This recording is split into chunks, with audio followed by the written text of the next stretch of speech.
बाला की शादी। बेटी एक बार चल के लड़के को देख तो लो, मेरा दावा है कि लड़का तुम्हें बहुत पसंद आएगा। बाला बहुत अच्छा लड़का है। हाँ हाँ बेटी, हम लोग तुम्हारे दुश्मन तो नहीं है, किसी अच्छे लड़के से ही तुम्हारी शादी करवाएंगे ना। आखिर तू हमारी इकलौती बेटी है। अच्छा ठीक है माँ, अब ज्यादा भावुकतापूर्ण शब्दों का इस्तेमाल ना करो। मैं चलने के लिए तैयार हूँ। चलो फिर, बिना देर के हम सब चलते हैं। सभी बाला के घर पहुंचते हैं। अरे क्या बात है बहन जी, अभी तक आपका बेटा नहीं आया? जी बस आता ही होगा। तभी वहाँ बाला आता है। लो जी, आ गया मेरा बेटा। ये लोग तुझे देखने आए हैं और ये इनकी बेटी नम्रता है। बाला के सर पर बिल्कुल बाल नहीं होते। ये देख नम्रता और उसके परिवार वालों की आंखें फटी की फटी रह जाती है। ये तो टकला है। हे भगवान, माँ पिताजी, आप दोनों एक टकले से मेरी शादी करवाने वाले थे। अरे ये तो पूरा उजड़ा चमन है। देखो बेटी, इस तरह किसी का मजाक उड़ाना गलत है। किसी के बारे में इस तरह की बातें नहीं करते। बालों का क्या है, वो तो आते जाते रहते हैं। लड़का टकला है तो क्या हुआ, इंजीनियर है, अच्छा खासा कमाता है। आप चुप रहिए जी, इसकी तरफदारी इसलिए कर रहे हैं क्योंकि आपके भी सर पर बाल नहीं है। मैंने तो आपसे शादी कर ली, मगर मैं अपनी बेटी की शादी एक टकले से बिल्कुल नहीं करवाऊंगी। अरे ये क्या, कब से आप लोगों ने टकला टकला लगा रखा है? और माफ करना, तुम भी कोई हूर की परी नहीं हो। तुम लोग मेरे घर में आकर मेरी ही बेइज्जती कर रहे हो। निकल जाओ यहाँ से। हाँ हाँ तो जा रहे हैं ना, हमें भी यहाँ रुकने का कोई शौक नहीं है। नम्रता और उसके परिवार वाले उठकर वहाँ से जाने लगते हैं। तभी नम्रता का छोटा भाई जाते जाते कहता है, टकला, तेरा बाप टकला। और इस तरह बाला का रिश्ता टूट जाता है। फिर एक दिन सड़क के किनारे एक आदमी घूम घूम कर कंधी बेच रहा होता है। कंधी ले लो, कंधी, एक से बढ़िया एक कंघी ले लो, नए जमाने की कंघी ले लो। अरे भाई ये ले लो। घूमते घूमते वो बाला के पास पहुंच जाता है। अरे भाई साहब, कंधी लोगे क्या? ये लो। तभी उसकी नजर बाला के सर के ऊपर पड़ती है। अरे माफ करना भाई साहब, आप इसे लेकर क्या करोगे? आपके सर पर तो बाल ही नहीं है, आपका तो स्टेडियम पूरा खाली है।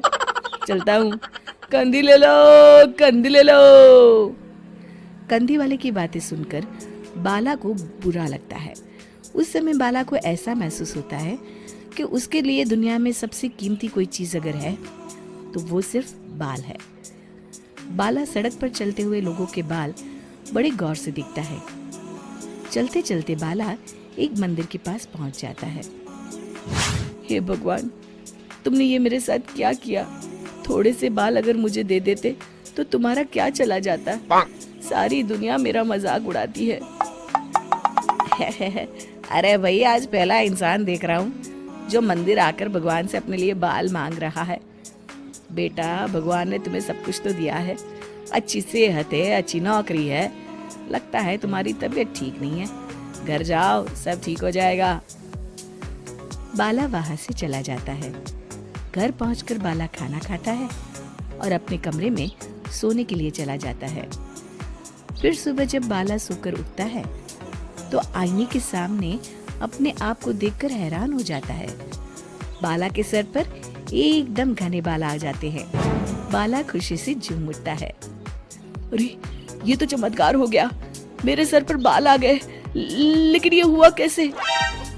बाला अपने सर पर बाल देखकर खुशी से पागल हो जाता है और अपने घर वालों से जाकर कहता है, माँ, जादू हो गया, जादू, मेरे सर पर बाल आ गए, बाल।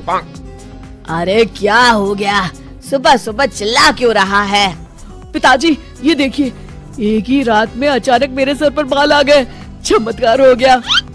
अरे बस कर, कोई चमत्कार वमत्कार नहीं हुआ है। तेरे सर पर ये जो बाल है ना, वो नकली है। रात को मैं तेरे लिए लेकर आया था और जब तू सो रहा था तो मैंने तुझे पहना दिए थे। क्या बात कर रहे हैं पिताजी? कह दीजिए कि ये झूठ है। नहीं बेटा, ये सच है। अरे बाल निकाल कर देख ले, रोज अपने बालों को लेकर दुखी रहता था तू, इसलिए मैं तेरे लिए नकली बाल ले आया। अब ना तुझे कोई टकला नहीं बोलेगा। जा बेटा, जी ले अपनी जिंदगी। अगले दिन बाला अपने दोस्तों के पास जाता है। क्यों रे बब्बन, कैसा है तू? आए, कौन है तू और मुझे क्यों मारा? अबे मैं बाला। ये क्या मजाक है? मेरा दोस्त बाला टकला है। एक मिनट, अरे हाँ रे, तू तो बाला है, लेकिन तेरे सर पर अचानक बाल कैसे आ गए, और वो भी इतने सुंदर? सब भोलेनाथ की कृपा है। भाई मुझे देख, काश मेरे ऊपर भोलेनाथ की कृपा हो जाती। अरे कम बालों की वजह से कोई लड़की शादी नहीं कर रही है। हाँ यार, सही कहा, मेरा भी अब तक यही हाल था। मैं ना कल ही अपनी एक अच्छी सी तस्वीर खिंचवाकर अखबार में शादी का इश्तिहार दे देता हूँ, फिर तो मेरी लाइफ सेट है। चलता हूँ दोस्त। बाला वहाँ से चला जाता है। अगले दिन, माँ, मैं अपनी शादी का इश्तिहार देने वाला हूँ, ये देखो मेरी फोटो। ये तो बहुत अच्छी है बेटा। लेकिन बेटा तेरे बाल तो नकली है, तू क्या झूठ बोलकर शादी करना चाहता है? ये तो गलत बात है। अरे पिताजी, क्या चाहते हैं आप कि मैं जिंदगी भर कुंवारा रहूं? एक बात बताइए, सच बोलकर कौन सी मेरी शादी हो गई? अब झूठ ही सही। वैसे भी अगर एक बार शादी हो गई तब कोई क्या कर लेगा? मैंने फैसला कर लिया है, मैं तो इसी तरह शादी करूंगा। अरे नालायक, तू मेरी बात नहीं मानेगा। ठीक है, जा, जो तेरी मर्जी में आए कर, बाद में मेरे पास वापस मत आना। हाँ हाँ ठीक है, देखी जाएगी। इतना कहकर बाला वहाँ से चला जाता है। कुछ दिनों के बाद इश्तिहार देखकर बाला के घर में लड़की वाले उसे देखने आते हैं और उसे देखकर, सुनिए जी, लड़का तो बड़ा सुंदर है, खास तौर पर इसके बाल मुझे बहुत अच्छे लग रहे हैं, कितने घने और चमकीले हैं। हाँ हाँ भाग्यवान, लड़के के बालों में तो बात है, ऐसे बढ़िया बाल तो मैंने आज तक नहीं देखे हैं। क्यों बेटी, लड़का कैसा लगा तुम्हें? पसंद तो है ना? जी पिताजी। बहन जी, हमें आपका बेटा अपनी बेटी के लिए पसंद है। बहन जी, हमें भी आपकी लड़की पसंद है। सच बताऊं, मैं तो इतने सुंदर बालों वाले दामाद को पाकर बड़ी खुश हूँ। अब कोई अच्छा सा मुहूर्त देखकर इन दोनों की शादी कर देते हैं। जी बिल्कुल बहन जी, मैं ना कल ही पंडित जी को बुलाकर सारी तैयारियां कर लेती हूँ। अच्छा, अब हम लोग चलते हैं और कल से ही शादी की तैयारियां शुरू कर देते हैं। उन सब के जाने के बाद शुक्र है भगवान कि मेरे बेटे की शादी तय हो गई। हाँ माँ। अरे मुझे तो डर इस बात का है कि जब लड़की वालों को असलियत का पता चलेगा तब क्या होगा। माँ, पिताजी से कह दो ना कि ऐसे ऐसे में कभी झूठ का सहारा लेना पड़ता है। मैं अभी बाहर जा रहा हूँ। आखिरकार कुछ दिनों के बाद शादी का दिन आ जाता है। भाई मान गए तुझे और तेरी किस्मत को, कितनी सुंदर बीवी मिली है तुझे। काश मेरे बाल भी तेरे जैसे होते तो मेरी भी किसी सुंदर लड़की से शादी हो जाती। अरे जब से देख रहा हूँ तू सिर्फ मेरे बालों को घूर रहा है। साले मेरे बालों को नजर लगाएगा क्या? चल भाग यहाँ से, जाके खाना देख और निकल यहाँ से। बब्बन के जाते ही, जीजा जी, आप तो एकदम हीरो लगते हैं, आपके बाल ना चंकी पांडे जैसे हैं। अबे तुझे मैं चंकी पांडे लगता हूँ क्या? चल भाग यहाँ से। पता नहीं कहाँ से आ जाते हैं।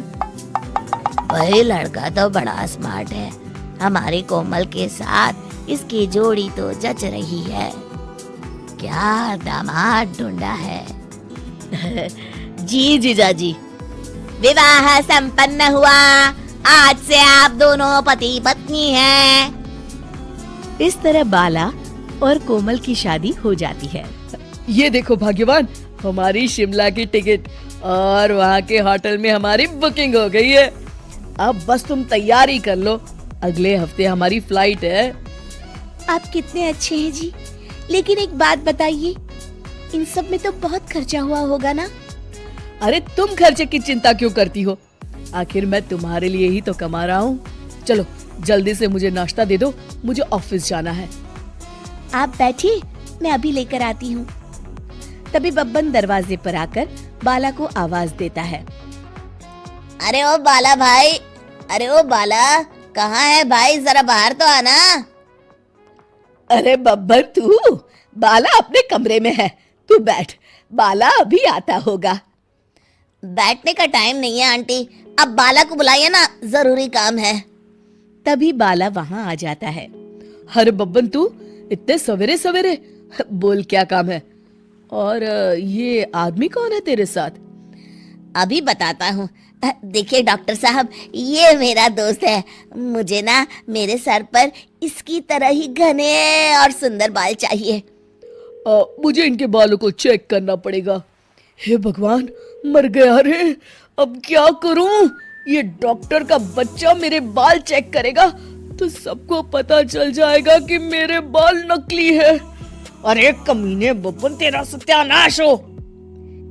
क्या हुआ बाला, क्या सोच रहा है? अरे बब्बन, तू भी बड़ा अजीब है। ये सब क्या बेकार के काम करते रहता है। देख, मुझे ऑफिस जाने में देर हो रही है। अरे इतनी भी क्या जल्दी है, बस डॉक्टर साहब अभी तेरे बाल चेक कर लेंगे। अरे आपकी इतने सुंदर बाल हैं, इन्हें चेक करने दीजिए ना। मर गया रे, ये भी यहाँ आ गई, अब तो मैं गया काम से। नहीं नहीं, मुझे अपने बाल नहीं चेक करवाने, तुम जाओ अपने कमरे में। सुनो बब्बन, मुझे लगता है कुछ तो गड़बड़ है, हो ना हो जरूर इसके बाल नकली है और इसीलिए ये इतने नखरे कर रहा है। हाँ डॉक्टर, मुझे भी ऐसा ही लगता है, रुकिए मैं कुछ करता हूँ। अरे बाला, तू भी यार, इतनी छोटी बात में कितने नखरे कर रहा है। ला, डॉक्टर साहब को अपने बाल दिखा। अरे नहीं नहीं। अरे बस कर, क्या लड़कियों की तरह नखरे कर रहा है। आइए आइए डॉक्टर साहब। अरे नहीं नहीं, दूर हट, खबरदार, अगर किसी ने मेरे बालों को हाथ लगाया है। अरे ये तो हद हो गई, आप सच में बहुत नौटंकी कर रहे हैं, अब तो मुझे सच जानना ही है। बब्बन बाला को पीछे से पकड़ लेता है। डॉक्टर साहब जल्दी आइए। अरे बब्बन छोड़ मुझे, मर गया रे।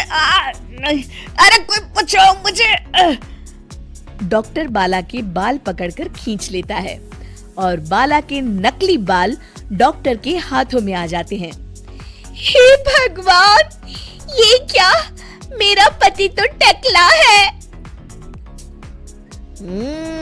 तू तो अभी भी टकला है।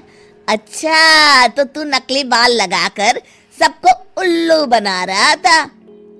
हाय हाय, मैं तो मर गई रे, लुट गई रे, बर्बाद हो गई, मेरी शादी एक टकले से हो गई। हाय, अब मैं क्या करूं? अरे भाग्यवान, मेरी बात तो सुनो। कुछ नहीं सुन रहा मुझे।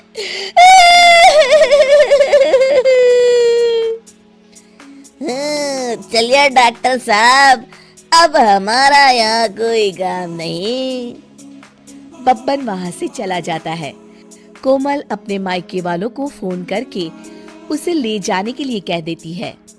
अगले दिन कोमल के माता पिता उसे ले जाने आ जाते हैं। हे भगवान, मेरा दामाद तो टकला निकला, मेरी बेटी की जिंदगी बर्बाद हो गई। आप लोग मुझे माफ कर दीजिए। देखो बेटा, तुम टकले हो इस बात से मुझे कोई एतराज नहीं है, लेकिन तुम्हें झूठ बोल के शादी नहीं करनी चाहिए थी। माँ, पिताजी, आप लोग मुझे यहाँ से बस ले चलिए। एक गंजे के साथ मैं अपनी जिंदगी नहीं बिताने वाली। कोमल, मुझे एक बात बताओ, बाला ने कभी तुम्हें कोई तकलीफ दी है या तुम्हारे साथ कभी किसी प्रकार का दुर्व्यवहार किया है? जहाँ तक मुझे लगता है, इसने हमेशा तुम्हें खुश रखा है। क्यों, सच है ना? जी पिताजी, सच है। मैं जानता था मेरा दामाद गलत नहीं है। और रही बात बालों की, तो एक बात बताओ बेटी, शादी के बाद अगर इसके बाल झड़ जाते और ये टकला हो जाता, तो क्या तुम इसे छोड़कर चली जाती? नहीं नहीं, कभी नहीं। बस लो जी, हो गया फैसला। हमारी बेटी जानती है उसे क्या करना है। चलो हम लोग चलते हैं अब। इस तरह कोमल अपने पिताजी की बात समझ जाती है और बाला के साथ बिना किसी शिकायत के राजी खुशी रहने लगती है।